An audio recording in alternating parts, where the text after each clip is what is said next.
quality of our life is largely determined by the quality of our emotions. All our efforts, throughout the day, are towards maintaining or avoiding certain emotional feelings. Emotional intelligence is a very important skill set, not just to be happier, but also to succeed professionally. Most people hear the term emotionally strong and assume that it means the ability to ignore your emotions or not feel them. But that's dead wrong. Emotional strength isn't about getting rid of difficult feelings. It means you know how to respond to them in a healthy way. For example, being emotionally strong in the face of anxiety means learning to accept your anxious thoughts and feelings rather than constantly running away from them. Being emotionally strong when you're grieving means being willing to feel your sadness and accept your loss instead of distracting yourself from it. Being emotionally strong when you're angry means validating that anger rather than denying it or criticizing yourself. Of course, it's hard work to cultivate a healthier relationship with your emotions, one that allows you to be resilient and strong in the face of painful feelings instead of fragile. But it is possible, and the most effective way to do it is to build consistent habits that promote a more tolerant and accepting relationship with all your feelings, even the painful ones. If you want to become emotionally strong, work to cultivate these 4 habits. 1. Control your attention, not your emotions. Like anything painful, our automatic response to difficult emotions is to try and control them, usually in an attempt to escape them or fix them. And this tendency to control makes sense, given how good at exerting control we are in most areas of life. You're good at exerting control and generating creative solutions at work. You're good at exerting control and fixing a leaky drain under the sink at home. You're good at exerting control and asking for help at the grocery store when you can't find something. In many areas of our life, it's helpful and productive to exert control over our problems. But here's the thing. Emotions aren't under our direct control. Go ahead and try it. I want you to take control of your mood right now and make yourself really happy. Or, if yourself stop feeling anxious, go ahead and just stop feeling so anxious. Of course, these are ridiculous experiments to run because you don't have a happiness dial you can just adjust at will, or an anxiety button you can just turn on and off. You can only control your emotions indirectly, primarily through how you choose to think and what you choose to pay attention to. For example, if you're feeling ashamed about a mistake you made at work, focusing your attention on replaying the details of that mistake over and over again is going to make you feel even more ashamed. On the other hand, if you can switch your attention to correcting the problem or learning from it, you're likely to start to feel better much faster. When you try to control things you don't have control over, like your feelings, you'll only create more pain and suffering for yourself in the long run.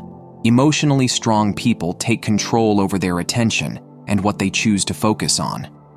Instead of letting their mind bounce around according to the whims of instinct, they practice holding their attention on what matters and avoid getting sucked into unhelpful thought patterns like rumination or worry. If you want to be more emotionally strong, validate your emotions and control your attention. Crying does not indicate that you are weak. Since birth, it has always been a sign that you are alive. 2. Practice compassionate self-talk. Most people associate emotional strength with toughness and being hard on themselves. This makes sense because as children, this is what most of us learned, that if you wanted to be strong, a strong student, a strong athlete, a strong musician, you had to be strict and hard on yourself in order to achieve. Unfortunately, this toughness approach doesn't work real well with difficult emotions. And in fact, the harder you are on yourself for feeling bad, the worse you'll end up feeling. For example, if every time you feel anxious you start criticizing yourself for being weak and not strong enough, now you feel ashamed in addition to feeling anxious, which means your overall level of emotional distress is much higher. If every time you feel sad, you judge yourself as selfish or self-centered, well, now you're going to feel guilty on top of feeling sad.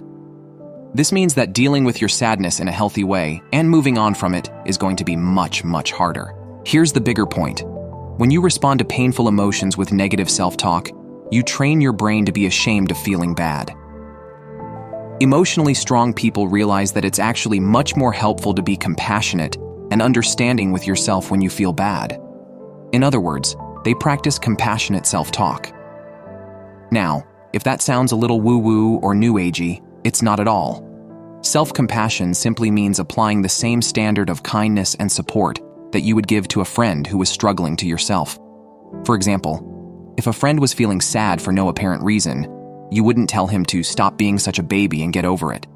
If a friend was feeling afraid, you would tell them they were weak and that they should just stop it. True emotional strength comes from gentleness, not criticism.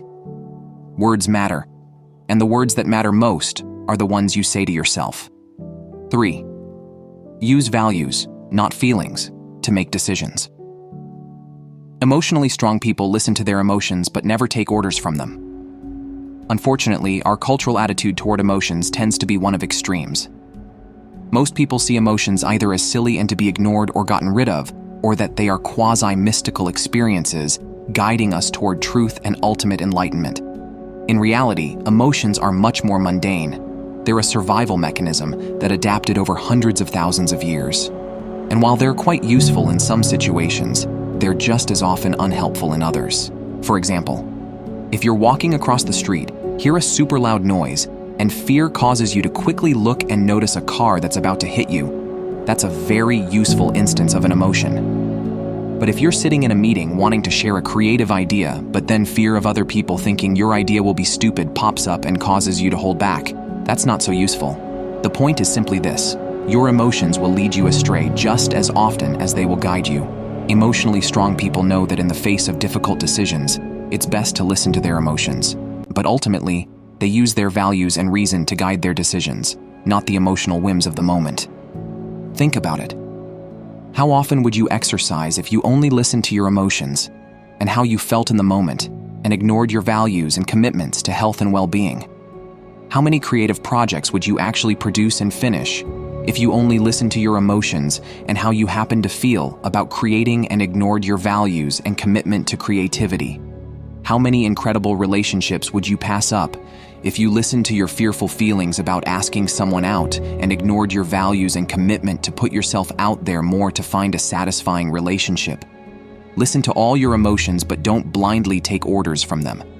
Emotionally strong people are able to resist the pull of unhelpful emotions because they've spent time discovering and clarifying their values. As a result, they're able to make decisions that are good for them in the long term, rather than just impulsively acting on whatever feels easy in the moment. Motivation often comes after starting, not before. Action produces momentum. 4. Set and enforce healthy boundaries. It's hard to set and enforce healthy boundaries. It feels scary to tell your manager that you won't stay late again to take care of someone else's work. It feels awkward and embarrassing to ask your partner for something different in your sex life. It feels sad to say no to your family member who always asks for money and never repays you. But it's even harder to live without good boundaries. The chronic stress and burnout that come from always taking on extra work and staying late. The persistent low-level dissatisfaction and lack of intimacy that come from doing the same old thing in sex year after year, decade after decade. The habitual frustration, conflict, and resentment that come from reinforcing an unhealthy habit in a family member and then constantly expecting them to change. Emotionally strong people know that you can't be emotionally healthy if you never stand up for yourself and your own wants and needs. Unfortunately, setting and enforcing healthy boundaries is a classic short-term, long-term problem. Like eating a healthy diet, studying in school, or investing your money instead of spending it wastefully, what feels easy in the short term doesn't usually lead to great results in the long run. And what feels difficult in the short term often leads to much better outcomes in the end. So too with setting and enforcing healthy boundaries. It's hard to ask for what you really want. It's difficult to say no to people and enforce those boundaries. But here's the thing. Just because it feels bad doesn't mean it is bad. Saying no to an overbearing manager or manipulative family member feels bad in the moment. But don't mistake the fact that it feels bad for whether it's a good decision or not. If you want to become more emotionally strong, practice communicating your wants and needs assertively and having the courage to set and enforce healthy boundaries. No is a complete sentence. All you need to know is, if you want to become emotionally strong, work to build these 4 habits. Control your attention, not your emotions. Practice compassionate self-talk. Use values, not feelings, to make decisions. Set and enforce healthy boundaries.